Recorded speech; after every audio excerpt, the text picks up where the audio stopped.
Welcome back to Turning Point International, where I'm joined by one of the greatest sportsmen to live, Sir Viv Richards, talking about his life, his career. Thank you so much for sharing some of your journey with us. I mean, it would take hours and hours to extract your experiences, so we're just getting a snapshot of it. But you talked about belief earlier on. Your family had a Christian faith. How much of that empowered you in your journey? Because here you are, a young man. I mean, yes, you were strong-minded, but you were taken out of your environment, put into a new environment. Required of you was to perform at your optimum, or else bringing you would have been of no use.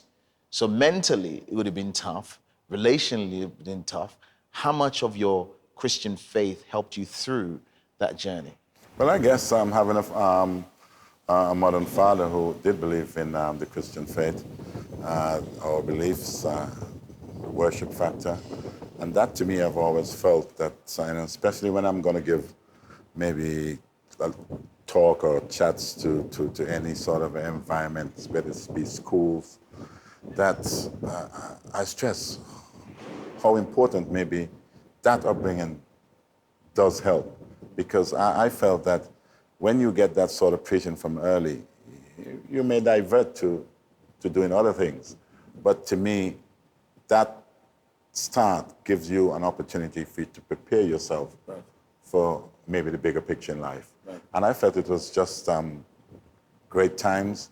You listen to the old biblical stories and having that sort of a foundation, I felt was solid. And I'm not telling you now how meek and mild that I am and that I'm of course, we see you on TV, you're not meek and mild. It's all about that upbringing, which helps to prepare you as an individual. Now, you yourself have been quoted as saying your greatest game was the first ever World Cup, the inaugural World Cup.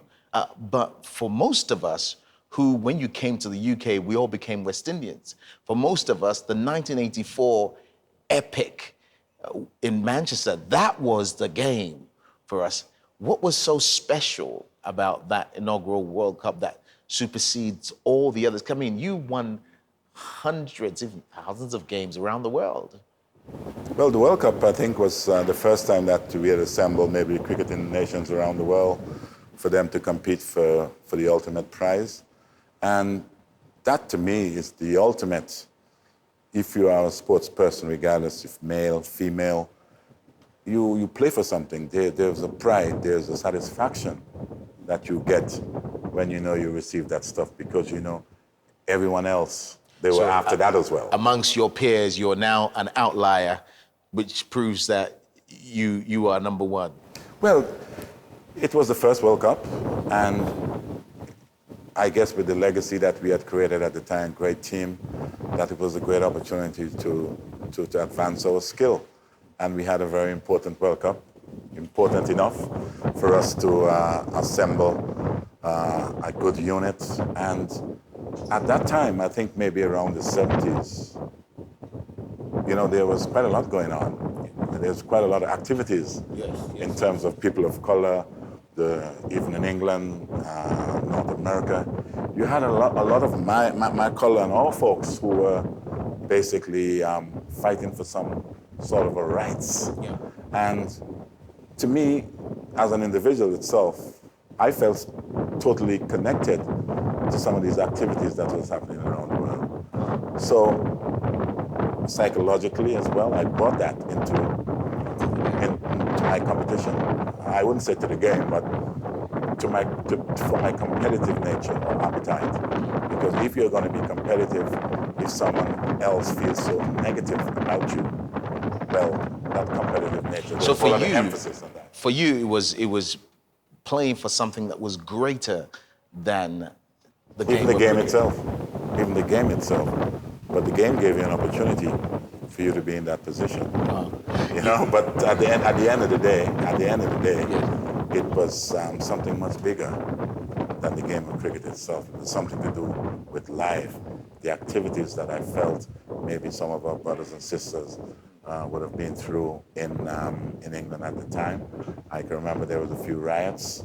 There was a few things where I guess some very nasty things were happening where guys of our color who was at the bus stop, they would be attacked, and there's quite a lot. So I guess when you have a team of folks, who has suffered in somewhat in that way, in that same manner, and you regardless of whether you're playing, that's the sort of dedication. I wish we had time to explore so much more, because so many things to ask you. But here we are sitting in a stadium named after you.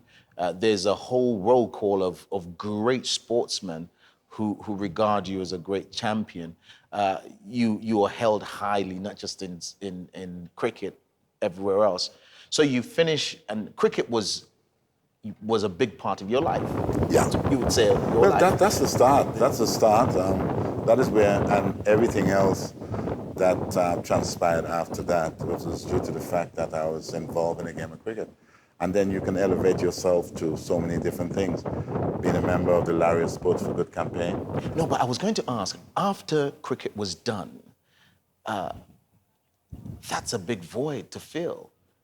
What happened in your head and your heart? Well, it's individual again in terms of the thoughts. That was just basically an episode. It was a chapter, I felt. Because in any sportsman or woman's life, when you hear of retirement, you're not thinking about 60s or 65, 70s or anything like that. You're thinking something much earlier than that. 30s, sometimes, 40s. yeah, sportsmen and women sometimes retire rather early. Then there's that next half of your life, which I think maybe, there were certainly thoughts about that. What am I going to be doing that's going to be as comfortable what I left? So yes, there were some thoughts of some ifs and buts, but as I said again, you put your mind to it, and this is why I think I'm able to go and mentor, do the motivational stuff, because I know I would have been there. So you can obviously prepare people who haven't. Our time is up, but I wonder if you could give me one word that for you will best describe this next chapter of your journey. Viv Richards, one word that would describe this next chapter. Oh, that's fair. That's fair. One word. Wow, one word to describe maybe the next journey. Oh man, you put me really in the hot seat here. Trying to find that word. Wow, where I'm coming from now. That's one word. That's a difficult one. Well, belief. That would be belief. Believe, not believe, believe. Believe. And I think that can help to be used in so many different categories. I tell you what, I'm gonna hold that in my left hand. Hold that. But that's my reason to come back and interview again. Okay, good stuff.